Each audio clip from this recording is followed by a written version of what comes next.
சில பயனுள்ள ஆன்மீக தகவல்கள்.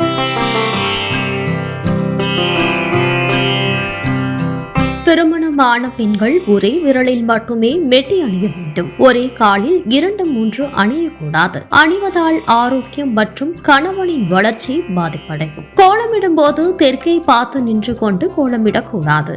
கர்ப்பமான பெண்கள் உக்ர தெய்வதைகள் இருக்கும் கோவில்களுக்கு போகக்கூடாது. பெண்கள் கிழக்கு திசையை நோக்கி குங்குமத்தை 2 புருவ மத்தியிலும் உச்சந்தலையிலும் இட்டுக் கொள்ள வேண்டும். திருமணமாகாதவர்கள் உச்சந்தலையில் இட்டுக் கொள்ளக்கூடாது. அமாவாசை, தவசம் ஆகிய நாட்களில் வாசலில் கோலம் போடக்கூடாது. மஞ்சள் நூல் கயிற்றில் மட்டுமே திருமாங்கல்யத்தை கோர்த்து அணிந்து கொள்ளவும். பெண்கள் எப்போதும் முந்தானையை தொங்க விட்டு நடக்கக்கூடாது. கோவிலில் தெய்வத்தை வணங்கும் பொழுது பின்னங்கால்கள் 2ஐயும் சேர்த்து கொண்டு முன்னேற்றி தரையில் படுமாறு மண்டியிட்டு வணங்க வேண்டும். தலை குளிக்கும் பொழுது சுமங்கலி பெண்கள் சிறிது மஞ்சளை உரைத்து முகத்தில் பூசிக்கொண்டு பிறகு குளிக்க வேண்டும். வெள்ளிக்கிழமைகளில் விசேஷ நாட்களில் பாகற்காயை சமைக்க கூடாது. அவ்வாறு செய்வதால் பாவம் வந்து சேரும்.